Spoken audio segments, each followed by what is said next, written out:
bem-vindo à sexta aula de Libras. Parabéns, tá de parabéns por ter chegado até aqui. Isso mostra que você quer continuar aprendendo e eu estou muito feliz por isso. E na aula de hoje, nós vamos ver um pouco da história dos surdos. Estudar a história é muito importante para você entender, né?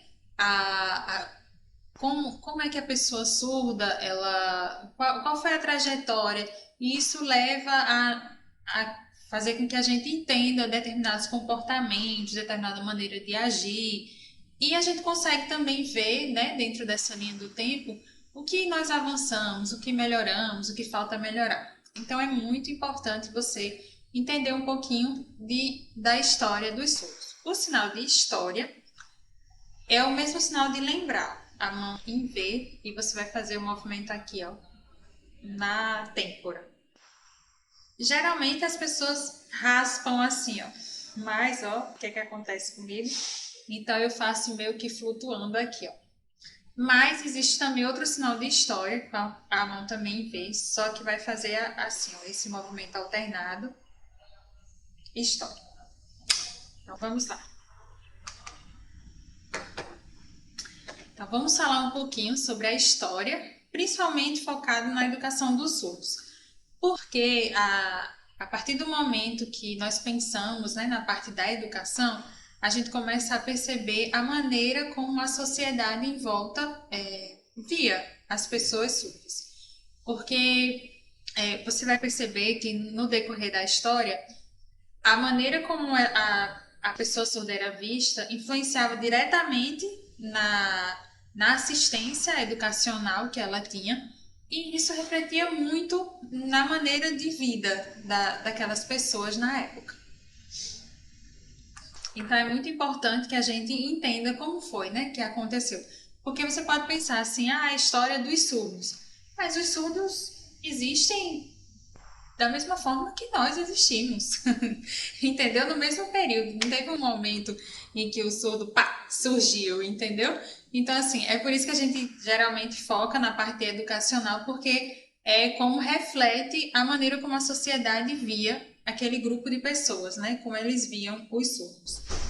Então, durante todo o decorrer da história, nós vamos ver algumas pessoas que foram muito importantes. Mas como o foco desse curso não é se aprofundar nos estudos a respeito da comunidade surda, e sim na língua, né, na Libras, eu vou apresentar algumas informações apenas de forma breve e bem resumida, só para te dar uma ideia, uma perspectiva de a trajetória, né, que os surdos passaram até chegar onde nós estamos. Então, na Idade Antiga, esse é o sinal, ó, de Idade Antiga. Mão de apoio aqui dobrada. A mão dominante, assim, ó, o dedo polegar encostado aqui ao lado e toca aqui nessa divisãozinha do cotovelo. Idade Antiga. Na Idade Antiga, os registros que se tem é de que a pessoa surda ela era vista como uma pessoa inferior.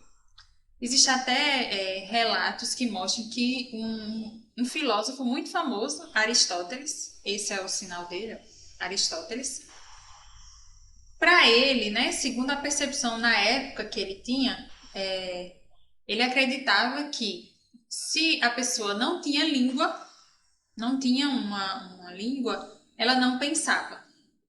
Então, era bem difundido entre as pessoas da época que a pessoa surda ela não tinha pensamento.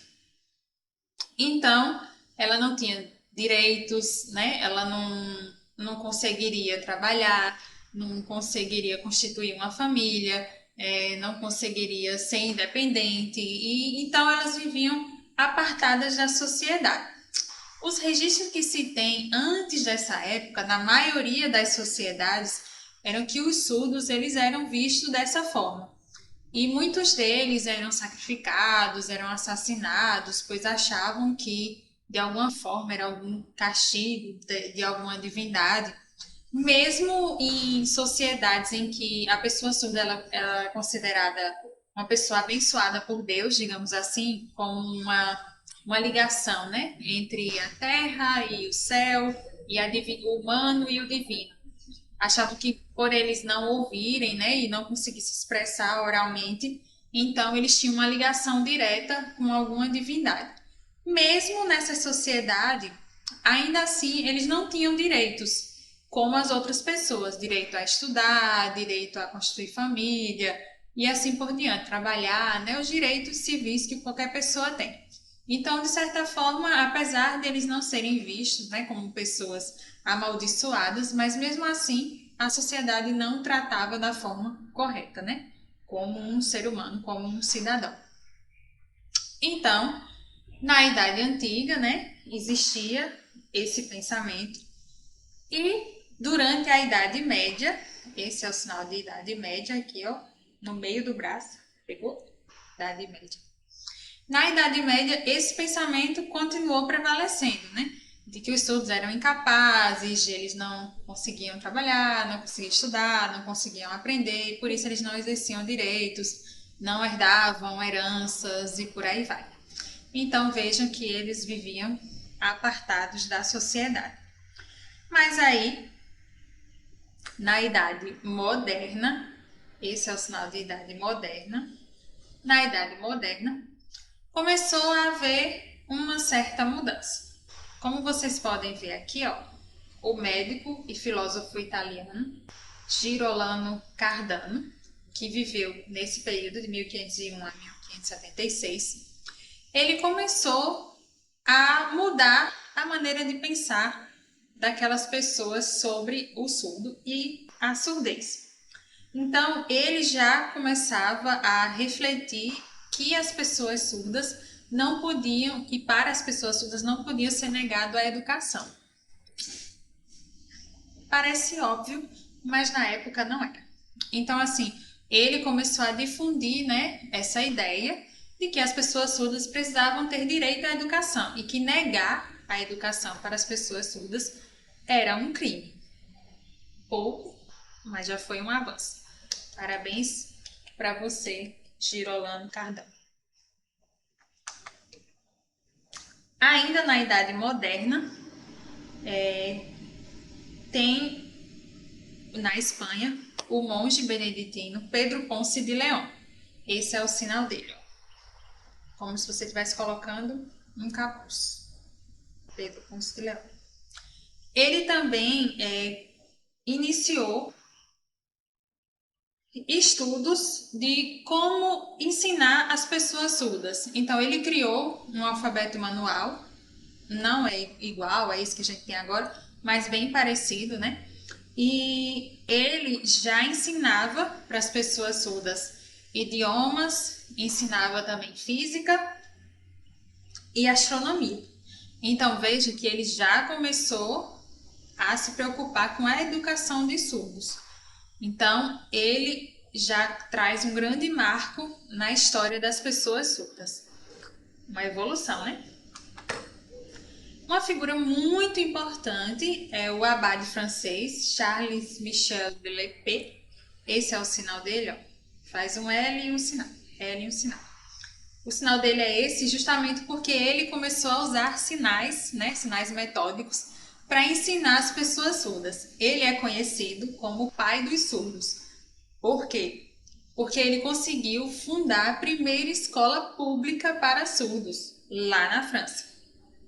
Então, ele tendo contato com as pessoas surdas, começou a perceber a forma que elas se comunicavam. Veja que ele já teve uma visão bem diferente da sociedade, né, do pensamento da maioria. Então, ele começou a perceber que os surdos entre si conseguiam se comunicar, né? E para isso eles usavam sinais, né? Usava as mãos para poder se comunicar. Então, ele começou a conviver com essas pessoas surdas e entender a maneira como eles se comunicavam. E aí ele desenvolveu, né, maneiras de ensinar para essas pessoas surdas. Ao todo, ele fundou mais de 20, em torno de 21 escolas para surdos. Veja só, né? Que maravilha. Aqui no Brasil, hoje, nós temos escolas assim, específicas para as pessoas surdas. Eu não acredito que chegue a esse número, não. Então, veja, né? progressos e retrocessos, mas deixa pra lá. Já na idade contemporânea, esse é o sinal, ó, de idade contemporânea, a mão vai deitada aqui, ó. Então você viu, né? Antiga, média, moderna e contemporânea. Temos como destaque Thomas Hopkins Gallaudet, nos Estados Unidos. Ele começou a observar uma criança surda e como ela vivia isolada, né? Não tinha com quem brincar, estava ali sempre sozinha. E isso despertou o interesse dele, de entender, né? Por que ela estava só, como era que acontecia, será que ela não conseguia se comunicar? Então, despertando esse interesse, ele viajou para a França para aprender mais sobre as pessoas surdas. Visto que lá na França, né, como a gente viu anteriormente, lá começaram as escolas de surdo, então o processo lá já estava bem adiantado. Então, ele entrou em contato com um surdo, que era professor lá na França, e ele, através desse contato, ele levou esse surdo para os Estados Unidos, e eles começaram a ver maneiras de focar na educação dos surdos. E, um tempo mais tarde, em 1864, o filho dele fundou a primeira universidade para as pessoas surdas, a Universidade Gallaudet. Até hoje existe essa universidade. Eu vou deixar o site aqui também para que vocês possam acessar e ver como é uma instituição forte e bem fundamentada. E resiste até hoje. E lá, as pessoas até aqui do Brasil vão lá para fazer pós-graduação, para estudar, para pesquisar, porque uma universidade, né, voltada unicamente para as pessoas surdas, lá eles conseguem produzir, né, muito material, muita pesquisa, então é riquíssimo. E tem o site dessa universidade que você pode acessar e conhecer um pouco mais. Mas, ó, veja que nós estamos vendo um progresso. Só que, em 1880, aconteceu um congresso em Milão. Então, nesse congresso, reuniu pessoas, né, de vários países para discutir sobre a educação de surdos, o que seria melhor para eles. O detalhe é que não convidaram os surdos. Né? Começou errado. Então, assim, eles foram discutir sobre as pessoas surdas, sendo que aos surdos não foi perguntado nada, né? Era mais fácil perguntar para eles, né? O que eles queriam. Mas, enfim. Então, nesse congresso ficou decidido que a língua de sinais era prejudicial para as pessoas surdas. Olha que louco. Então, espalhou-se pelo mundo uma tendência a proibir os surdos de sinalizarem e forçá-los a aprender leitura labial, uma língua oral e leitura escrita. Então, assim, é forçado mesmo, porque, por exemplo, muitos eram amarrados, tinham as mãos amarradas para que eles não sinalizassem e qualquer tentativa de se comunicar através de língua de sinais era reprimido.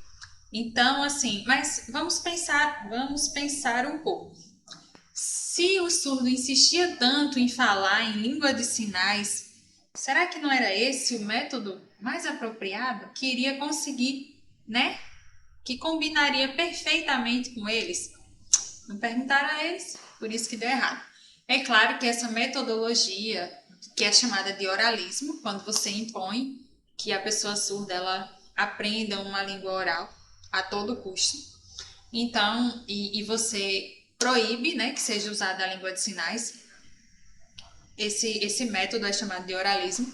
Claro que esse método fracassou e com o tempo, demorou um pouco, mas as pessoas começaram a perceber que a educação de surdos não estava avançando e que não importa o que eles fizessem, os surdos continuavam usando a língua de sinais.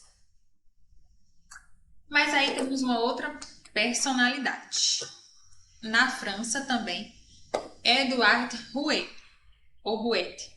Em alguns lugares vocês vão encontrar Ernest Rouet, mas o sobrenome Rouet. É isso. Esse é o sinal dele. Rouet. Ah, eu esqueci, gente. O sinal de Gallaudet. E da Universidade de Gallaudet também é isso. Então, Rouet, um surdo francês, ele foi convidado por Dom Pedro II para vir para o Brasil ensinar aos surdos. Tudo indica que na família de Dom Pedro tinha um surdo, então por isso que despertou o interesse nele. De qualquer forma, foi uma maravilha. Então, Rouet veio para o Brasil e ele fundou, em 1857, o Instituto Imperial de Educação dos Surdos. Na época era Educação dos Surdos Mudos, né? Hoje em dia, esse mesmo instituto se chama INES, Instituto Nacional de Educação dos Surdos. Até hoje ele existe lá no Rio de Janeiro, se vocês quiserem visitar. Inclusive, como vocês veem aqui, ó, TV INES, tem vários vídeos maravilhosos sobre cultura surda, sobre conhecimentos gerais, sobre Libras. É muito bom. Lá eu encontro muito material bom. Vou deixar aqui também a dica para vocês, tá certo? Tem também outro portal, que é o portal Libras, que eu também vou deixar aqui, que lá vocês encontram também muito material em Libras. Material é que não falta, minha gente. Então, ele introduziu a educação de surdos aqui no Brasil. Como vocês viram, ele era francês e por isso que a nossa língua, a Libras, ela descende da língua de sinais francesa. E aí nós tivemos, né, alguns progressos. Por exemplo, como a gente viu na primeira aula, em 2002 foi aprovada a Lei de Libras, né, que reconhece a língua como meio de comunicação da comunidade surda no Brasil. Em 2010, a profissão de tradutor e intérprete, na verdade esse é o sinal de intérprete, esse é o sinal de intérprete e tradutor. Então, a profissão de tradutor e intérprete foi oficializada, né, foi reconhecida aqui no Brasil apenas em 2010. Em 2021, através da Lei 14.191, foi inserida na LDB, né, a Lei de Diretrizes e Bases da Educação, incluída a escola bilíngue. O que consiste a escola bilíngue, né? Uma escola em que a língua de instrução é a Libras e que lá o surdo aprende todas as disciplinas em Libras e ele também tem o aprendizado da língua portuguesa como segunda língua. Maravilhoso, né? Então, tudo isso foi um grande avanço para os surdos. E eu vou deixar uma dica de filme, que esse filme eu amo.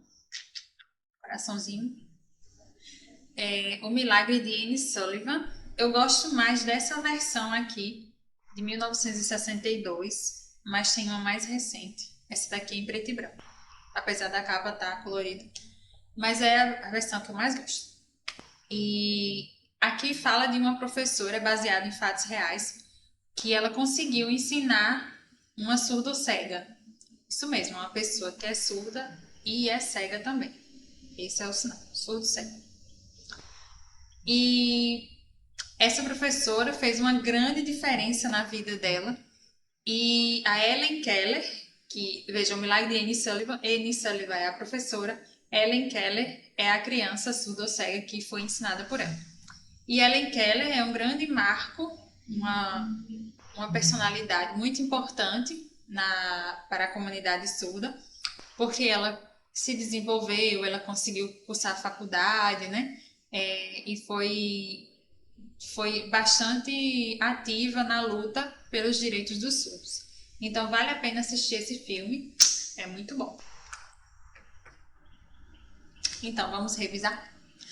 Então nós aprendemos, né, que um pouco da história da educação de surdos, a maneira como eles eram vistos no passado, né, como pessoas que deviam viver apartadas da sociedade, sem direito. Alguns eram até assassinados e sacrificados por se considerar pessoas amaldiçoadas, mas com o tempo as pessoas foram percebendo que os surdos têm tantos direitos quanto os ouvintes. E a partir disso começou a dar atenção, né, para a educação, e quando se dá atenção para a educação, você desperta a visão da pessoa, né, para as outras áreas da vida, como justiça, saúde, lazer e por aí vai. Temos um longo caminho pela frente? Temos. Mas vamos seguindo aí, né? Esperamos que continue melhorando, né? Muito obrigada por assistir essa aula. Espero que você tenha gostado e até a próxima.